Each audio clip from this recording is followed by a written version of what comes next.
धैर्य पूर्वक चलो, उकताओ मत, जीवन बीत जाए तो भी निराशा नहीं। भजन कर रहे हैं, कोई गलत आचरण तो नहीं कर रहे जिसमें हम संशय करें। इससे बढ़कर के बढ़िया कोई काम तो है नहीं। इसलिए अगर ऐसा कोई हमें कार्य दिखाई देता कि भजन से बढ़कर कोई बढ़िया काम, तो इसको रोक करके उसको करके देखते। सबसे बड़ा कार्य, सबसे महामहिम कार्य मनुष्य जीवन का भजन करना है, वो हम कर रहे। प्रभु मिले ना मिले, हम भजन नहीं छोड़ने वाले। धैर्य पूर्वक बुद्धि को वश में कर लो। इस बात के लिए तुम्हें कभी वो विचलित न करे कि मुझे शांति नहीं मिली, आनंद नहीं मिला, भगवत साक्षात्कार नहीं हुआ, दिव्य स्वप्न नहीं आते, दिव्य महापुरुषों का संभाषण नहीं मिला, अभी हमें लीला दर्शन नहीं हुआ। बिल्कुल आप शांत रहिए, ये आगे से आगे आपको मिलता। और आपको एक आंतरिक बात बता दें, परमार्थ में प्रभु इसलिए आपको आपके सद्गुणों का अनुभव नहीं होने देते कि आपको अहंकार आ जाएगा। जैसे जैसे सद्भावना भजन बढ़ता है, वैसे वैसे अपने में हे भाव आता है, मैं कितना नीच हूं, जैसे भजन करना चाहिए वैसा भजन नहीं होता। ये प्रभु की कृपा होती है कि अपने में अहंकार ना कर दैन्यता आए, और भजन जितना बढ़ाओगे उतने भजन की भूख बढ़ती चली जाएगी।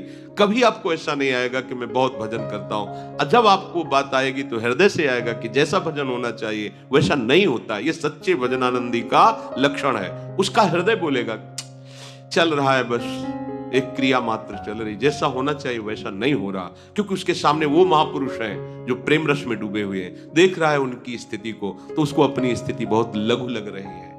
प्रभु अहंकार अपने जनों में नहीं आने देते।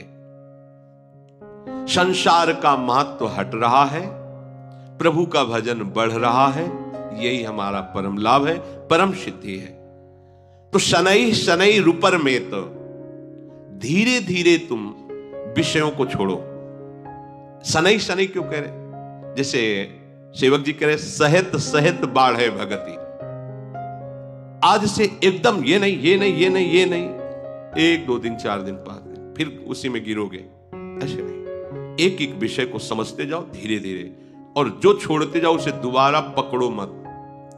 जैसे क्रमशः धीरे धीरे आपको बाजार का नहीं पाना, लंबा समय 1 वर्ष का दिया, मतलब गया, इस जीवन में दोबारा नहीं पाना है, गया।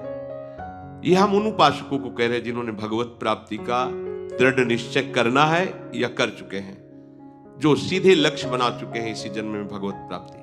अब आपको 2 टाइम ही केवल भोजन करना है, एक 11 से 12 के बीच में, और एक 8 से 9 के बीच में, बस।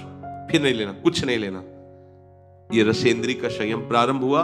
महापुरुषों से सुना है कि आपकी और इंद्रियां सब वश में हो, रसेंद्री वश में ना हो तो आप जितेंद्री नहीं माने जाओगे। अगर रसेंद्री वश में, तो स्वाभाविक सारी इंद्रियां अपने आप वश में हो जाएंगी। वनवासी को रसेंद्री पर विशेष अधिकार कर लेना चाहिए। हम लोग रसेंद्री को एकदम छूट दे देते हैं और सोचते हैं अन्य इंद्रियों पर हम अपना शासन कर लेंगे। असंभव। मूल है रसेंद्री, रसेंद्री को सुधार लो, सब ठीक हो जाएगा, इसी से सब है। तो रसेंद्री सुधारने के लिए जैसे जैसे आपके कदम बढ़ रहे, जैसे जैसे महापुरुषों के द्वारा सिद्धांत हमारे सामने आते जा रहे, जो जो कदम बढ़ाते जाएं, बिल्कुल आगे आप बढ़ाइए, पीछे मत हटाइए। कोई भी परेशानी है, 1 हफ्ता 10 दिन, बस औषधियों के द्वारा उसे क्रॉस कीजिए, उस समय को खत्म। इसके बाद आपको वो, अगर आप कमजोर हैं तो फिर आप बार बार गिरेंगे, फिर बात नहीं बनेगी। एक बार आपने शासन किया इंद्रिय पर, बस चढ़ते चले जाओ। दुश्मन को सांस लेने का अवसर मत दो। देखो, वही धोखा खाता है जो अपने शत्रु पर दया करके बख्श देता है। चतुर शासक शत्रु को बख्शता नहीं है। जो इंद्रियां हमें अनंत जन्मों से हमारे प्रीतम से विमुख रखकर हमारा नाश करती रही हैं, आज गुरु कृपा से उन पर शासन करने का हमें अवसर मिला है।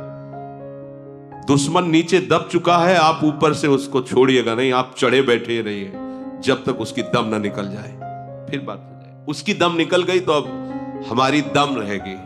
अब हम अपनी दम से चलेंगे प्रभु की तरह। इंद्रियों की दम निकल जाना, मन की दम निकल जाना, विषयों के प्रति आकर्षण नष्ट हो जाना, मन मरा अर्थात विषयों की स्फुरना ही बंद हो गई। ये करना ही है, ये नहीं कि बस अब कुछ दिन की और बात है फिर नहीं। अब ये जन्म के जितने भी हमारे अंदर दोष हैं, झूठ ढूंढ करके उनको शनै शनै रुपर में बुद्धिया धृत ग्रहितया, बड़े धैर्य पूर्वक धीरे धीरे कदम बढ़ाओ।